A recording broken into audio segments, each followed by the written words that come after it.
So we are almost up to 200 posts on the Instagram channel, page, whatever it is. And I thought what better way to celebrate than with some glitter.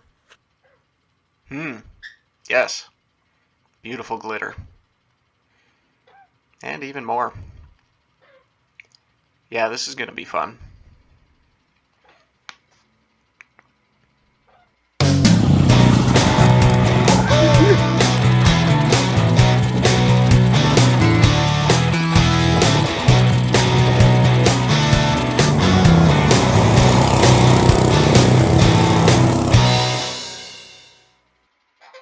So this is my old Intrepid cadet racing kart. It's again, as I said, cadet, tiny little go-kart.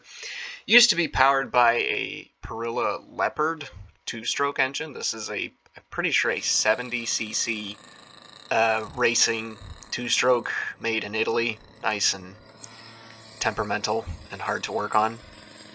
It also sounds like an angry mosquito or a swarm of wasps or something like that. And that got kind of annoying, and after the clutch exploded on that engine, I decided to swap it out with this lovely 79cc Predator. The clutch for a Perilla Leopard engine is probably about as much as that engine that's been swapped into the kart. So definitely not going to pay for that on such a temperamental engine. So I swapped it to this lovely little Predator. That's actually the engine out of the Dodge police car. I just robbed it. So anyway, yeah. And this engine's a little temperamental as well because I swapped the carburetor and it just doesn't seem to work. But nonetheless, it's not as bad as the two-stroke, and it's quite fun. You'll also notice it doesn't sound like an angry swarm of wasps or mosquitoes, so that's nice. The only not nice thing about this engine is the way I have it geared and how fast it has to spin. This Predator is completely stock, aside from an aftermarket carburetor. It's a 21mm round slide carburetor I put on, and it's also straight piped. And you'll hear in this clip, it's probably spinning a bit faster than it was supposed to. So you can imagine that when it was time to do the oil change, there's a little bit of glitter in the engine. Quite a bit of glitter, as you'll see as soon as the drain plug comes out. Come on, Chris, get the light.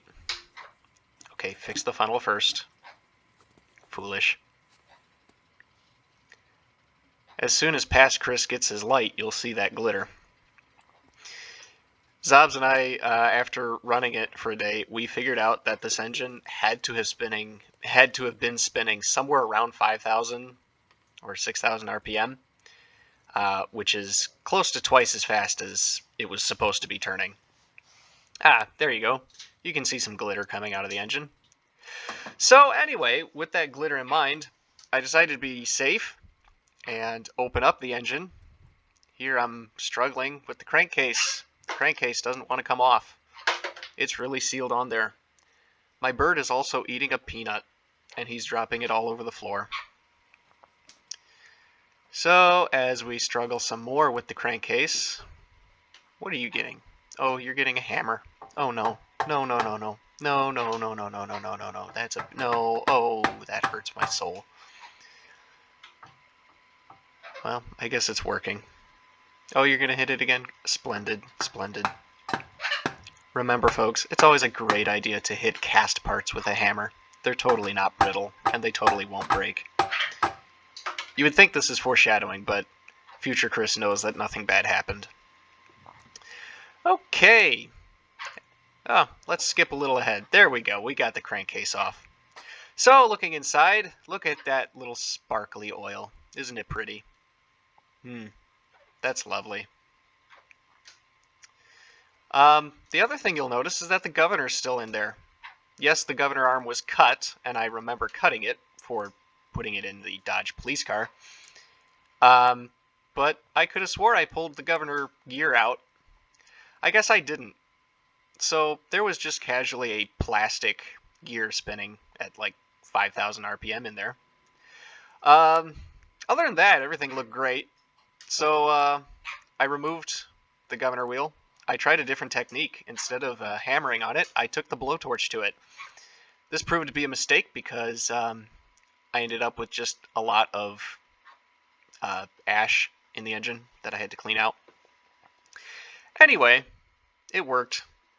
So now I'm pretty sure we're just putting the engine back together. Yeah, we put the camshaft in there. Oiled everything up just to be safe with some fresh oil as I was assembling. And right now I think I'm cleaning the bearing or oiling the bearing. Ah, yes, lots of oil. I spilled oil everywhere while doing this. It was really brilliant. And the side cover's back on. Time to put the bolts on. Eventually. There we go. So, other than the absolute shock of me leaving the governor gear in the engine, everything did look okay. There was a little bit of wear, just some scarring on the, I think it was the intake lobe of the camshaft. I just kind of cleaned everything up as best as I could, and it was good to go. Here you also see me torquing the cover bolts to spec. You can hear it. Click. Click. Yep. It's definitely clicking. See it? Click. Click. Click. Click. It's important to make sure that all your every bolt on the engine is torqued to spec. Click. Click. We're real precise around here in CRK. And that should be the final clicks. Click. Click. See? All torqued to spec. Click. And that's the engine. So now let's get the chassis. The chassis's got this beautiful little stand for it. It stands up nice and vertical. Look at that. We just lower it.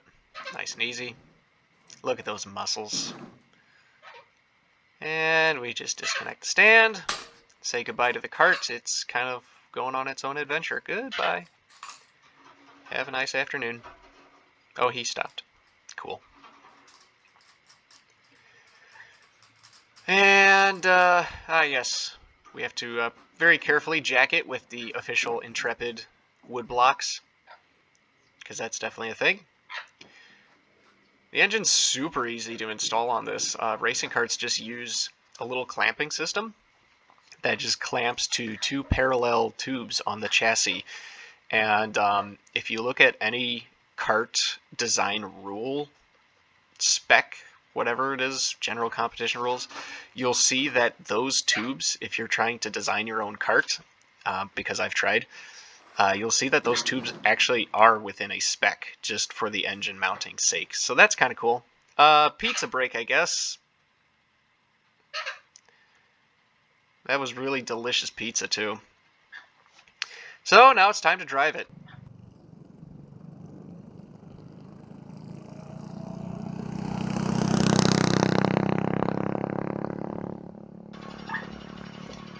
You'll notice that as I'm driving, I look completely different.